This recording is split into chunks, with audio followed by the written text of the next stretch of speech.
ચાલો હવે next topic જોઈએ. સમાન બાહ્ય ક્ષેત્રમાં મૂકેલ ડાયપોલ એટલે કે દ્વિધ્રુવી. જો ડાયપોલને એટલે કે દ્વિધ્રુવીને સમાન બાહ્ય વિદ્યુત ક્ષેત્રની અંદર મૂકીએ તો એની વર્તણૂક કેવી હશે એ આપણે જોઈએ. હવે તો જુઓ, અહીંયા આપણે આકૃતિની અંદર સમાન વિદ્યુત ક્ષેત્ર E લીધું છે, જે નીચેથી ઉપર તરફની દિશામાં છે, અને તેમાં આપણે આ એક ડાયપોલ કે જેની ડાયપોલ મોમેન્ટ જે આપણે ઋણથી ધન તરફ દર્શાવીએ છીએ, તો એ ડાયપોલ મોમેન્ટે વિદ્યુત ક્ષેત્ર સાથે થીટા ખૂણો બનાવેલો છે. તેવી રીતે આપણે આ ડાયપોલને સમાન વિદ્યુત ક્ષેત્રમાં મૂકી છે. હવે અહીંયા શું થશે કે આ જે પ્લસ ક્યુ વિદ્યુત ભાર છે એની ઉપર વિદ્યુત ક્ષેત્રની દિશામાં બળ લાગશે. કોઈ પણ વિદ્યુત ભાર Q ને વિદ્યુત ક્ષેત્ર E માં મૂકો એટલે તેની પર લાગતું બળ Q × E જેટલું હોય. તો પ્લસ Q વિદ્યુત ભાર ઉપર QE જેટલું બળ ઉપરની દિશામાં લાગશે, જ્યારે ઋણ વિદ્યુત ભાર ઉપર -QE જેટલું બળ એટલે કે વિદ્યુત ક્ષેત્રની વિરુદ્ધ દિશામાં બળ લાગશે. હવે અહીંયા આકૃતિ પરથી આપણે જોઈ શકીએ છીએ કે આ બંને બળો જે છે એ સમાન મૂલ્યના છે અને પરસ્પર વિરુદ્ધ દિશામાં છે. તો ડાયપોલ પર લાગતું પરિણામી બળ શૂન્ય થશે. જો પરિણામી બળ શૂન્ય થાય તો એ સ્થાનાંતરિત ગતિ કરે નહીં. પણ હવે અહીંયા જુઓ કે આ બંને બળ જે છે એ એક રેખાસ્થ નથી. તો 11મા ધોરણની અંદર આપણે ભણી ગયા છીએ. હવે શું થશે કે આ બંને બળો જે છે પરસ્પર વિરુદ્ધ દિશામાં છે, સમાન મૂલ્યના છે અને એક રેખાસ્થ નથી. તો ટોર્ક લગાડશે. હવે બરોબર, તો ટોર્ક વિશે આપણે ભણી ગયા છીએ 11માં. તો ટોર્ક બરાબર બળનું મૂલ્ય ગુણ્યા બંને બળો વચ્ચેનું લંબ અંતર. બરોબર છે. તો ટોર્ક બરાબર બળનું મૂલ્ય અથવા તો માન ગુણ્યા બે બળો વચ્ચેનું લંબ અંતર. હવે આપણે આ બળની લાગ રેખા અહીંયા દોરી અને અહીંથી આપણે -Q ઉપરથી એની ઉપર લંબ દોરીએ તો આ જે બે બળો છે તેમની વચ્ચેનું લંબ અંતર જે છે એ 2a sin θ, કારણ કે આ બાજુ આપણી 2a છે, આ ખૂણો થીટા, તો આ ખૂણો પણ થીટા થશે. તો આ જે ત્રિકોણ તૈયાર થયો એના માટે આ બાજુ જે છે એ થીટાની સામેની બાજુ થઈ, તો તેનું મૂલ્ય થશે 2a sin θ. તો બળનું મૂલ્ય QE ગુણ્યા 2a sin θ, પણ Q × 2a એને આપણે પાછું P કહીએ છીએ, તો 2QAE sin θ, તો એને લખી શકીશું PE sin θ, કારણ કે P જે છે આપણી ડાયપોલ મોમેન્ટ છે. તો હવે આ PE sin θ જે આપણને ટોર્કનું મૂલ્ય મળ્યું એને આપણે સદિશ સ્વરૂપે ટોર્ક ટાઉ બરાબર P × E થી પણ રજૂ કરી શકીએ.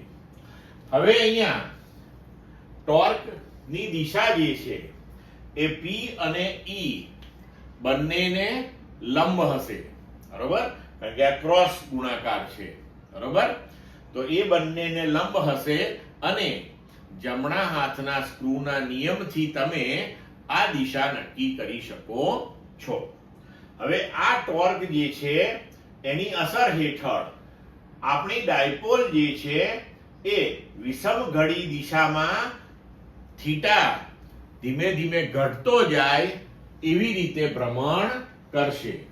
અને જ્યારે આ ડાયપોલ એ આપણા વિદ્યુત ક્ષેત્રને સમાંતરે ગોઠવાશે ત્યારે ટોર્ક શૂન્ય થઈ જશે, કારણ કે થીટા આપણો શૂન્ય થઈ જશે. તો sin 0 0 એટલે ટોર્ક શૂન્ય થઈ જાય. હવે જ્યારે ડાયપોલ E ને સમાંતરે ગોઠવાશે ત્યારે આપણે એવું કહી શકીએ કે વિદ્યુત ક્ષેત્રની અંદર ડાયપોલ તેની સામાન્ય સ્થિતિમાં છે. હવે આ બહુ જ સમજવા જેવી વસ્તુ છે. તમારે યાદ રાખજો કે ક્યારેક તમને પ્રશ્નોની અંદર કે MCQ ગણો કે એક્ઝામ્પલ ગણો તો એની અંદર એ લોકો આવો શબ્દ વાપરે છે કે ડાયપોલ જે છે તેની સામાન્ય સ્થિતિમાં છે અને ત્યાંથી તેને ફલાણા એંગલે એટલે કે આટલા ખૂણે એને ભ્રમણ આપી રહ્યા છીએ. બરોબર? આવો કંઈક તમને પ્રશ્ન પૂછે તો તમે એને ભ્રમણ આપી રહ્યા છો એ ખૂણો આપ્યો હોય પણ પહેલા એવો શબ્દ વાપર્યો કે સામાન્ય સ્થિતિમાં છે તો એ વખતે તરત જ તમને ક્લિક થવું જોઈએ કે સામાન્ય સ્થિતિ એટલે કે ડાયપોલ જે છે એ ક્ષેત્રને સમાંતર છે, મતલબ કે થીટા 0 છે. એટલે પ્રારંભિક સ્થિતિ એ શૂન્ય ખૂણાવાળી સ્થિતિ થઈ આપણી. સમજ પડી મિત્રો? હવે આપણે આગળ જોઈએ કે જો ડાયપોલને તમે અસમાન વિદ્યુત ક્ષેત્રની અંદર મૂકો તો અસમાન વિદ્યુત ક્ષેત્રમાં શું થશે કે જુદા જુદા સ્થાને ક્ષેત્ર જે છે એનું મૂલ્ય બદલાતું હશે. ધારો કે આ બાજુનો જે વિસ્તાર છે એ તીવ્ર વિદ્યુત ક્ષેત્ર વાળો છે, જ્યારે આ બાજુનો જે વિસ્તાર છે ત્યાં જે વિદ્યુત ક્ષેત્ર છે એ પ્રમાણમાં નબળું છે. બરોબર છે? એટલે કે અહીંયા એની તીવ્રતા વધારે છે ને અહીંયા તીવ્રતા ઓછી છે.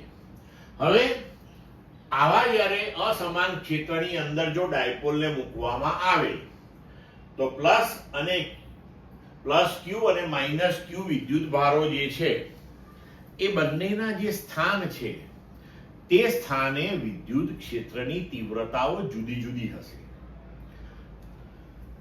ધારો કે પ્લસ Q ના સ્થાન પાસે વિદ્યુત ક્ષેત્ર E1 છે અને માઇનસ Q પાસે E2 છે તો પ્લસ Q ઉપર લાગતું બળ જે છે એ થશે QE1 અને માઇનસ Q ઉપર લાગતું બળ જે છે માઇનસ QE2. હવે અહીંયા પાછા બે બળો થયા. બંને બળો પરસ્પર વિરુદ્ધ દિશામાં છે પણ સમાન મૂલ્યના નથી. હવે સમાન મૂલ્યના નથી એટલે કંઈક પરિણામી બળ લાગશે એની ઉપર અને સાથે સાથે આ બંને બળો પાછા એક રેખસ્થ નથી એટલે ટોર્ક પણ લાગશે. તો બળ અને ટોર્ક બંને લાગશે આ ડાયપોલ ઉપર એટલે ડાયપોલ જે છે એ સ્થાનાંતરિત ગતિ કરશે અને સાથે સાથે એ રોટેશન પણ કરશે ટોર્કની અસર હેઠળ. બરોબર? તો આ પ્રમાણેની તેની ગતિ થશે. એટલે કે ધારો કે આ આપણો કિસ્સો વિચારીએ તો આ બાજુ વિદ્યુત ક્ષેત્ર તીવ્ર છે તો એનો મતલબ એ થયો કે આ QE1 બળ જે છે એ માઇનસ QE2 કરતા પ્રબળ છે. તો આપણી ડાયપોલ જે છે એ આ દિશામાં સ્થાનાંતર કરશે પણ ટોર્કના લીધે એ વિષમઘડી દિશાની અંદર આમાં સમઘડી દિશાની અંદર રોટેશન કરશે એટલે કે એ આ રીતે આમાં ફરતી ફરતી ફરતી આગળ જશે અને જ્યારે વિદ્યુત ક્ષેત્રને સમાંતરે ગોઠવાશે પછી એનું સ્થાનાંતરિત મોશન ખાલી એટલે કે સ્થાનાંતરિત ગતિ માત્ર એની મળશે. એ પછી એનું ભ્રમણ અટકી જશે. પડી સમજ મિત્રો?